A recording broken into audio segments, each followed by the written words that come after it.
Today's जी के programme में आपका स्वागत है। शुरुआत करेंगे अभ्यास प्रश्न से। हाल ही में एम्ब्रोस दलामिनी का निधन हो गया है। बताइए वे किस देश के प्रधानमंत्री थे? मोजाम्बिक, इस्वातिनी, जिम्बाब्वे या फिर बोत्सवाना?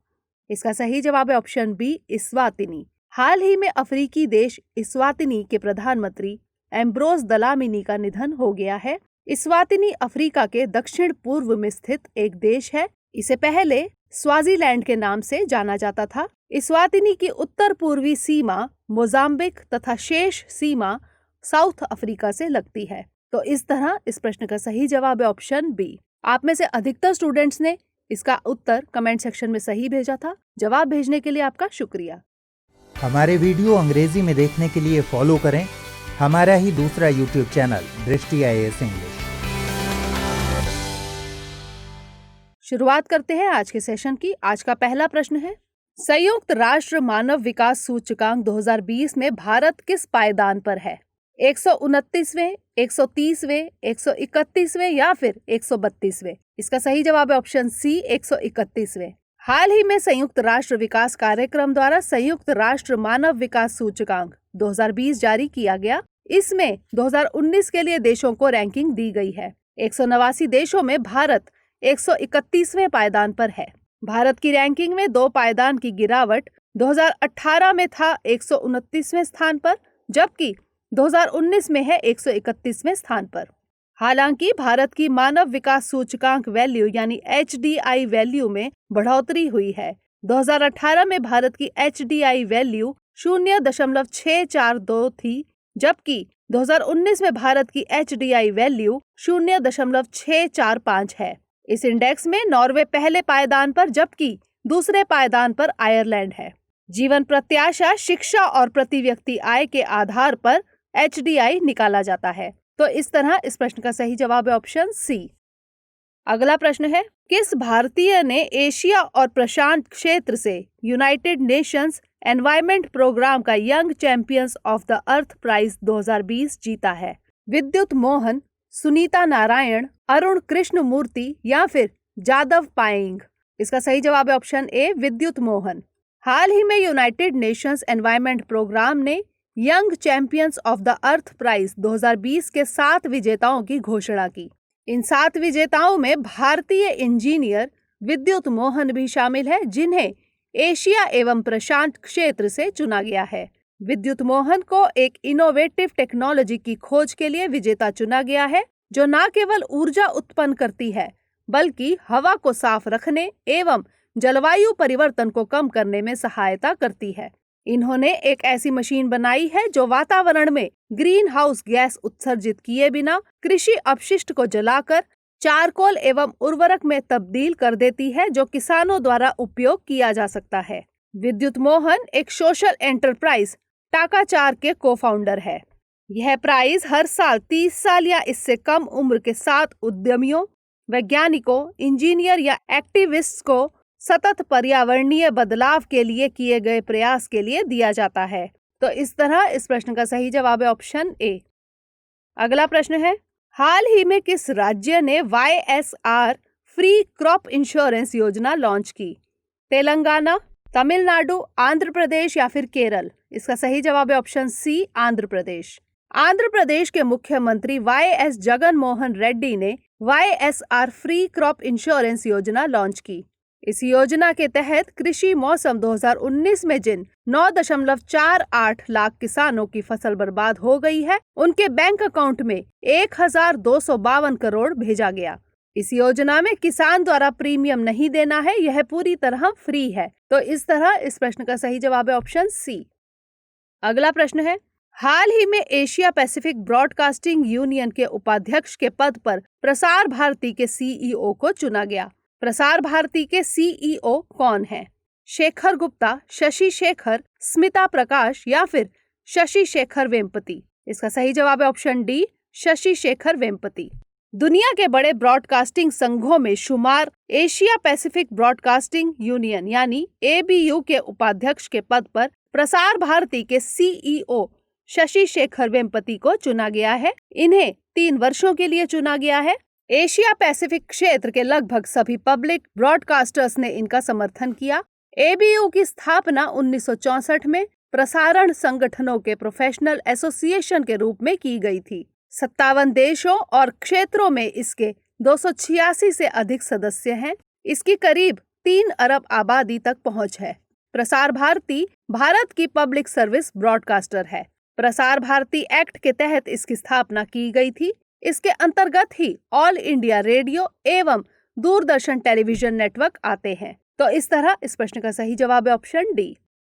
अगला प्रश्न है, हाल ही में किसने स्पेस सिचुएशनल अवेयरनेस गतिविधियों के लिए समर्पित एक नियंत्रण केंद्र की स्थापना की है? DRDO, इसरो, रक्षा मंत्रालय या फिर नीति आयोग? इसका सही जवाब है ऑप्शन बी, इसरो। इसरो ने स्पेस सिचुएशनल अवेयरनेस गतिविधियों के लिए समर्पित एक नियंत्रण केंद्र बेंगलुरु के पिनपाग में स्ट्रैक कैंपस में स्थापित की है। इस नियंत्रण केंद्र का नाम है नेट्रा यानी network for space object tracking and analysis. इसका मकसद भारत की स्पेस संपत्तियों की सुरक्षा, ट्रैकिंग और निगरानी करना है। ये भारत में होने वाले सभी सिचुएशनल अवेयरनेस गतिविधियों के हब के रूप में कार्य करेगा। तो इस तरह इस प्रश्न का सही जवाब है ऑप्शन बी। अगला प्रश्न है, स्टील सेक्टर में golden peacock environment management award 2020 किसने जीता है? Tata steel limited, steel authority of India limited, Essar steel India limited या फिर Jindal steel and power limited? इसका सही जवाब है option B, steel authority of India limited. Institute of directors द्वारा स्टील सेक्टर में 2020 के लिए golden peacock environment management award steel authority of India limited यानी सेल को दिया गया। लगातार 2 वर्षों से सेल स्टील सेक्टर में यह अवार्ड जीत रहा है। सतत एवं पर्यावरण के अनुकूल इस्पात निर्माण की दिशा में कंपनी द्वारा किए गए प्रयासों के कारण यह अवार्ड मिला है। इस साल विभिन्न क्षेत्रों की कुल 15 कंपनियों को यह अवार्ड मिला है, जैसे ऑटोमोबाइल के क्षेत्र में टाटा मोटर्स एवं सीमेंट के क्षेत्र में प्रिज्म जॉनसन लिमिटेड। यह पुरस्कार ग्लोबल वार्मिंग और जलवायु परिवर्तन के लिए जिम्मेदार विभिन्न पर्यावरणीय समस्याओं को ध्यान में रखते हुए उद्योग जगत को अपने पर्यावरण संबंधी प्रदर्शन को बेहतर करने के लिए प्रोत्साहित करता है। तो इस तरह इस प्रश्न का सही जवाब है ऑप्शन बी। अगला प्रश्न है, हाल ही में भारत ने किस देश के साथ मिलकर अकादमी योग्यता की पारस्परिक मान्यता यानी mutual recognition of academic qualifications के लिए ज्वाइंट टास्क फोर्स बनाने का निर्णय लिया है? अमेरिका, यूनाइटेड किंगडम, जर्मनी या फिर फ्रांस? इसका सही जवाब है ऑप्शन बी, यूनाइटेड किंगडम। हाल ही में भारत के शिक्षा मंत्री और यूनाइटेड किंगडम के विदेश सचिव के बीच हुई द्विपक्षीय बैठक में अकादमिक योग्यता की पारस्परिक मान्यता के लिए ज्वाइंट टास्क फोर्स बनाने का निर्णय लिया गया है। इस ज्वाइंट टास्क फोर्स में दोनों देशों की ओर से नामित उच्च शिक्षा संगठनें यानी हायर एजुकेशनल ऑर्गेनाइजेशंस शामिल होंगी। इससे नई शिक्षा नीति में प्रस्तावित भारतीय उच्च शिक्षा के अंतर्राष्ट्रीयकरण में सहायता मिलेगी। इससे भारत और यूनाइटेड किंगडम के बीच द्विपक्षीय संबंध और गहरा होगा। तो इस तरह इस प्रश्न का सही जवाब है ऑप्शन बी। अगला प्रश्न है, 23वां हुनर हाट का आयोजन किस मंत्रालय द्वारा किया जा रहा है?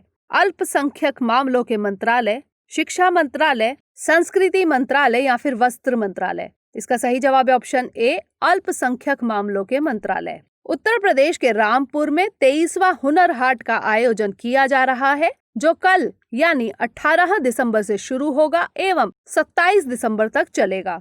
इसका आयोजन केंद्रीय अल्पसंख्यक मंत्रालय द्वारा किया जा रहा है। इसका उद्घाटन केंद्रीय मंत्री नितिन गडकरी करेंगे। इस हुनर हाट में देश के कारीगरों द्वारा बनाए गए स्वदेशी उत्पाद के साथ साथ देश के हर कोने से पारंपरिक लजीज पकवान भी उपलब्ध होंगे। इसके अलावा प्रतिदिन देश के जाने माने कलाकारों द्वारा जान भी जहान भी की थीम पर विभिन्न सांस्कृतिक कार्यक्रम प्रस्तुत किए जाएंगे। तो इस तरह इस प्रश्न का सही जवाब है ऑप्शन ए। अगला प्रश्न है, हाल ही में हल्दीबाड़ी चिल्हाटी रेल लिंक किन 2 देशों के बीच शुरू की गई? भारत और पाकिस्तान, भारत और चीन, भारत और नेपाल या फिर भारत और बांग्लादेश? इसका सही जवाब है ऑप्शन डी, भारत और बांग्लादेश। हाल ही में भारत के प्रधानमंत्री नरेंद्र मोदी एवं बांग्लादेश की प्रधानमंत्री शेख हसीना के बीच हुए वर्चुअल शिखर सम्मेलन के दौरान दोनों ने संयुक्त रूप से हल्दीबाड़ी चिल्हाटी रेल लिंक का उद्घाटन किया, जो दोनों देशों की सीमाओं को जोड़ेगा। हल्दीबाड़ी भारत में है जबकि चिल्हाटी बांग्लादेश में है। 1965 तक भारत और बांग्लादेश, जो कि तत्कालीन पूर्वी पाकिस्तान, के बीच 7 रेल लिंक चालू थे। वर्तमान में दोनों देशों के बीच 4 लिंक चालू हैं। चिल्हाटी हल्दीबाड़ी रेल लिंक भारत और बांग्लादेश के बीच चालू होने वाला 5वां रेल लिंक बन गया है। इस शिखर सम्मेलन के दौरान दोनों नेताओं ने बंगबंधु बापू डिजिटल प्रदर्शनी का उद्घाटन किया और साथ में शेख मुजीबुर रहमान की याद में एक स्टाम्प भी जारी किया। तो इस तरह इस प्रश्न का सही जवाब है ऑप्शन डी। अगला प्रश्न है, इस साल कोरोना वायरस के कारण संसद के शीतकालीन सत्र का आयोजन नहीं करने का निर्णय किया गया है। संविधान के किस अनुच्छेद में संसद के सत्र से संबंधित प्रावधान है? अनुच्छेद 84, अनुच्छेद 85, अनुच्छेद 88 या फिर अनुच्छेद 89? इसका सही जवाब है ऑप्शन बी, अनुच्छेद 85। कोरोना वायरस के कारण इस साल संसद का शीतकालीन सत्र आयोजित नहीं किया जाएगा। संसद के सत्र सत्रावसान एवं विघटन से संबंधित प्रावधान संविधान के अनुच्छेद 85 में है। अनुच्छेद 85 के अनुसार राष्ट्रपति समय समय पर संसद के प्रत्येक सदन को बैठक के लिए समन भेजेंगे, एक ऐसे समय और स्थान पर जो वह ठीक समझे। लेकिन एक सत्र की अंतिम बैठक और आगामी सत्र की प्रथम बैठक के बीच 6 महीने से अधिक का अंतर नहीं होना चाहिए। अर्थात एक साल में कम से कम 2 बार संसद का मिलना अनिवार्य है। भारत में एक वर्ष में सामान्यतः 3 सत्र होते हैं, बजट सत्र, मॉनसून सत्र एवं शीतकालीन सत्र।